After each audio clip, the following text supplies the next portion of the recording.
So the city of Munich, it's a very livable city. You often find it in a top 10 ranking when it's about livable and successful cities. It is also one of the leading economic metropoles in international comparison. And at the moment, we have a population of about 1.5 million people, which makes Munich the third largest city in Germany. According to current forecasts, the city will grow to 1.85 million by 2040, which also puts a lot of pressure on the city's administration to provide the social infrastructure, which includes, for example, childcare centers or schools, but also the sports infrastructure. So just to have this in mind, the current infrastructure by the municipality or kind of operated by the municipality or like the big projects or buildings are here on this slide. It's the Allianz Arena, you know, but it's now private operated by FC Bayern. We have the Olympic Park organized by a holding company. Two urban stadiums, the Grünwalder Stadium, which is used by two third league football teams, like the team I'm a fan of, 1860, has a little similar story like Kaiserslautern or sometimes similar issues to deal with. Another stadium is the Dante Stadium, an old, smaller one, mostly used for rugby or American football. We have a lot outdoor sports facilities, two artificial ice rinks, swimming pools for schools, and a lot of sports and multi-purpose sports halls. That's what, like the topic I'm mostly into it, one regatta course and from our Stadtwerke operated 15 leisure pools. But not only sports infrastructure is interesting in the next years, it never gets boring in Munich. I guess not just the EIA, no, also many upcoming sports events like the European Championships, or Munich got also selected as a venue for the football Euro 2024. Maybe once we have Oktoberfest again, maybe. And also the Champions League final will be also one more time in Munich. So you see the sports is very current in the city. I will like to come to energy efficiency and resource efficiency. I will start with the overall goal for climate neutrality. The city set itself very ambitious goals to reach climate neutrality in 2035, and it's defined by reducing the energy-related greenhouse gas emissions to 0.3 tons per inhabitant per year. In this diagram, you see we are at the moment still at, or still between 5 or 6 tons CO2 equivalents per inhabitant, and need to go by. The city administrations wants to be role model and already reach the climate neutrality by 2030. What is green in this graph is the percentage for municipal buildings. It's from 2017 by 2.7%, which is not really that big part of the overall consumption, but for the good points or the value in this is that the city has a direct influence on this percentage to lower it, and also it's a big value in being a role model. So we can't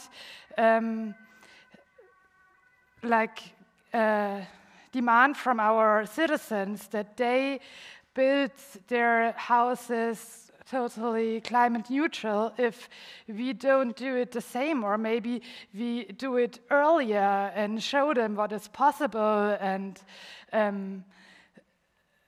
show that we also do this and have a look at it, and that's what that's why I think that it's really important that also the municipality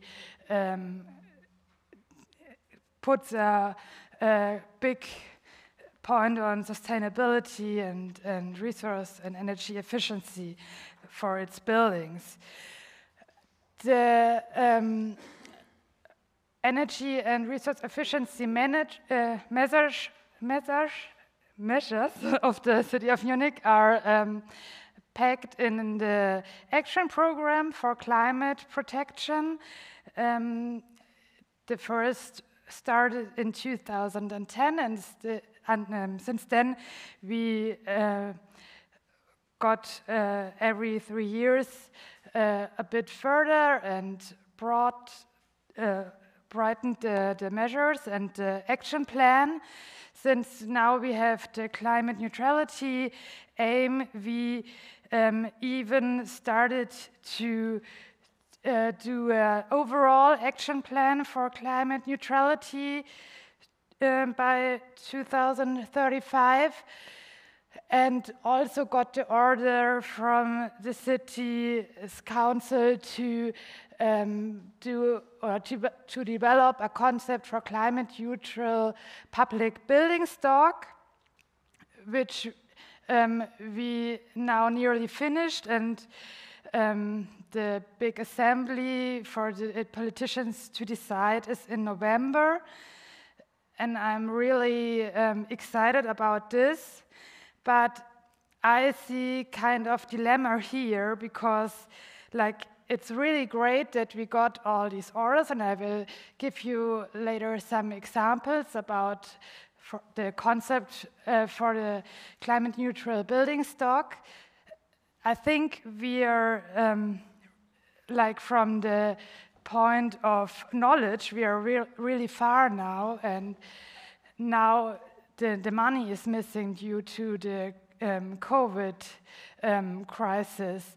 So because before in the morning we heard the knowledge is missing and the money would be there, but from my insights at the City of Munich, I think since there was so much pressure on the topic of climate change, the politicians' interest was there. The funding programs are now better and better, but we have a real difficult situation at the moment with the city's household. So I'm really excited where we will go. We will we have collected all the information, and we will present the concept we think future public buildings should be designed in terms of energy efficiency and resource efficiency, but we will see if the money can spend, if the municipality can really spend the money, and if the leaders in charge also put that much importance on this topic. So I talked a lot now about the concept. We separated it in different models. For example, beginning at the optimization and deepening of basic processes, like this is to help every planner from the municipality to address the topics.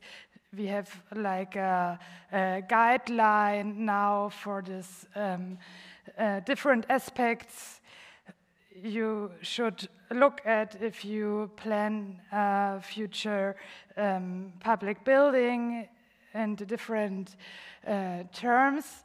Module A is further increase in energy efficiency, increase in refurbishment rates, and further strengthening of energy management.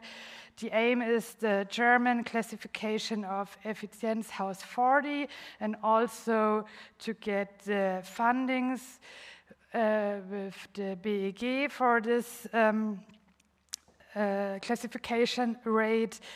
The current refurbishment rate for our public building stock is about 1 to 1.5%.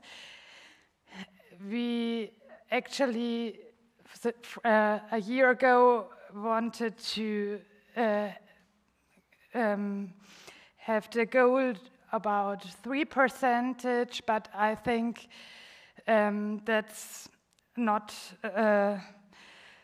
realistic now with the bad financial situation of the municipality.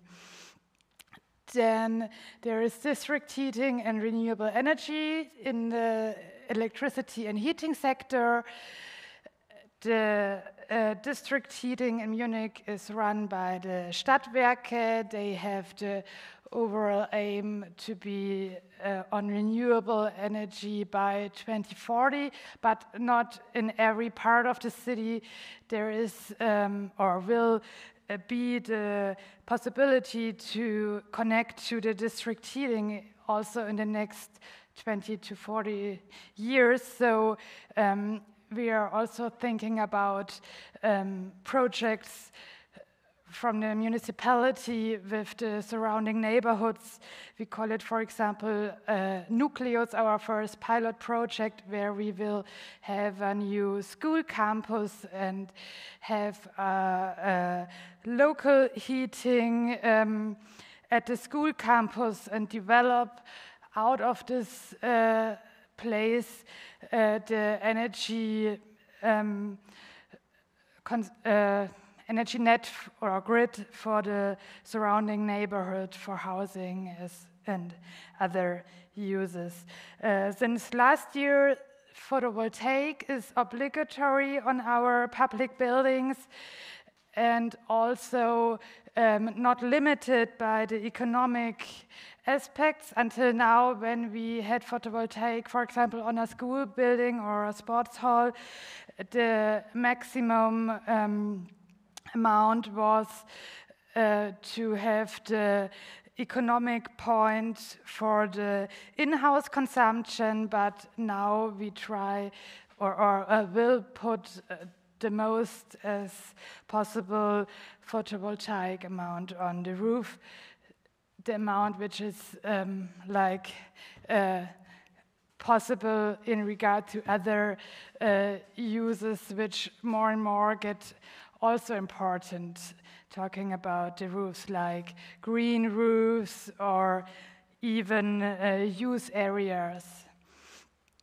Then we have the climate relevance of building materials, and today it was also the question who uses the life cycle assessment. So we don't do the overall comprehensive life cycle assessment, but we now introduced a smaller tool for the planning stage to be able to compare different variants for the building concept in the planning stage. And also started to build our smaller buildings like childcare centers in wooden construction, and have plans to do a school also in hybrid solutions with wood, but yeah, it depends also, especially the prices for wood increased in the last year. I don't know, maybe this would be interesting for me to hear from the audience as well in other parts of Europe if there is the same situation. Yes, so to go on, this is just a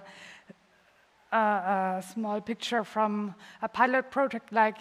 To develop this concept, we looked at 5 projects, and together with the architects and other planning organizations, we took a lot of more time we usually spend on different aspects of the buildings, what is possible, what is realistic with the use case, and so we got to the result we are now. This is, for example, the Campus Ost model with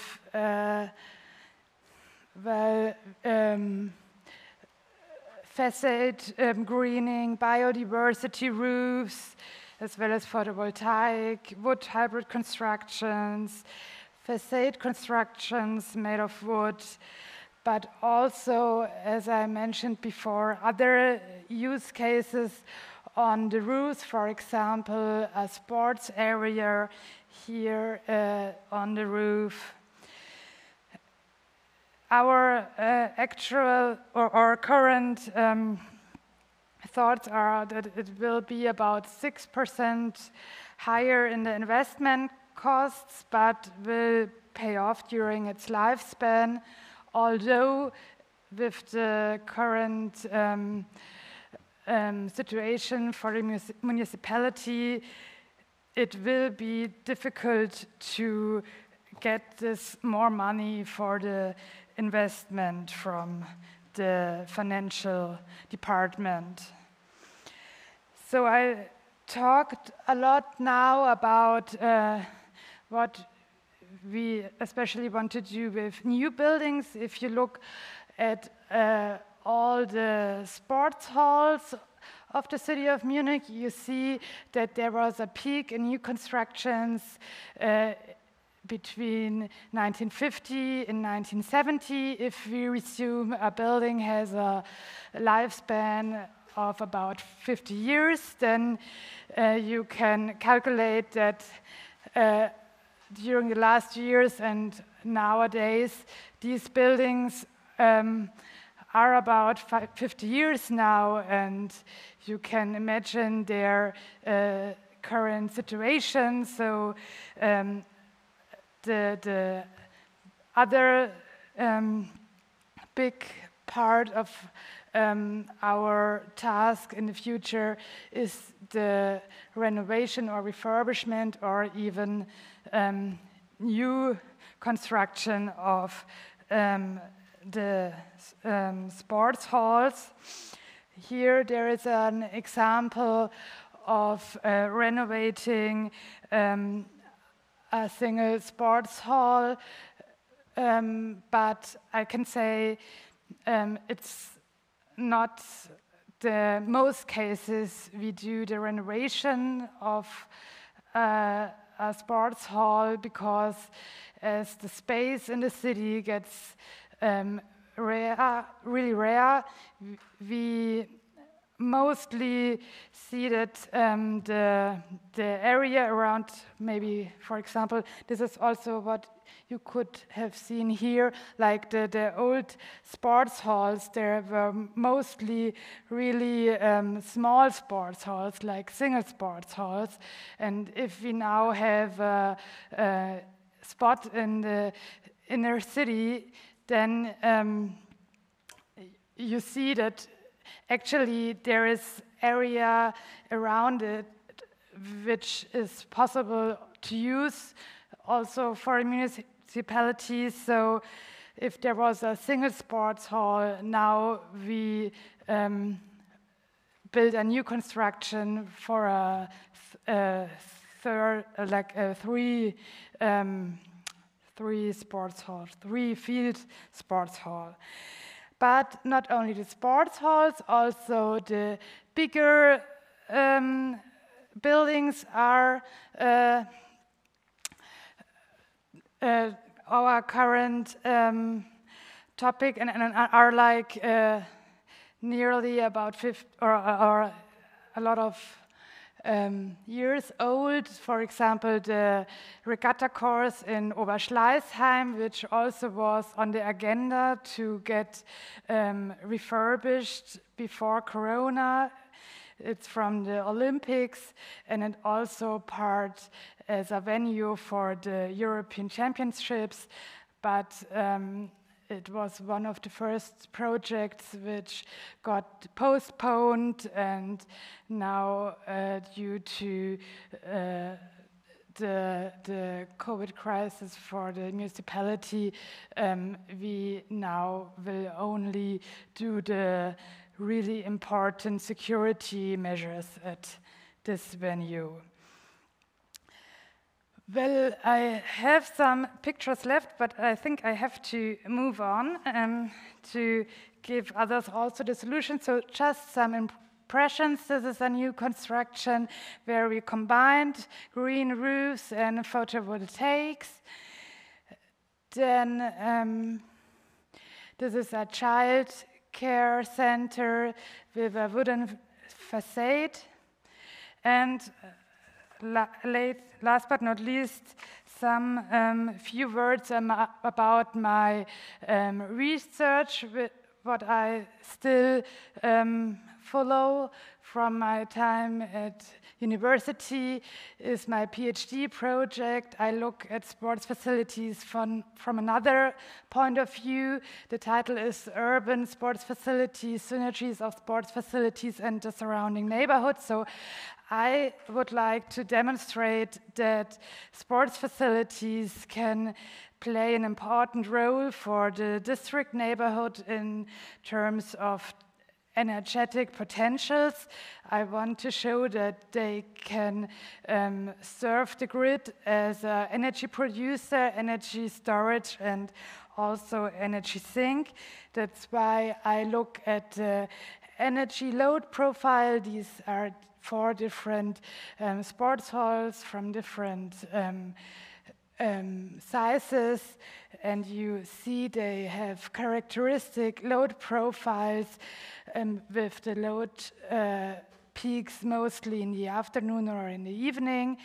And I will look at some specific use cases in the neighborhood, like the sports hall on a campus, in a housing area or in a commercial area, and analyze the potential these 2 use cases can have to the grid to combine the load management. It was nice to have the opportunity to give this little speech today.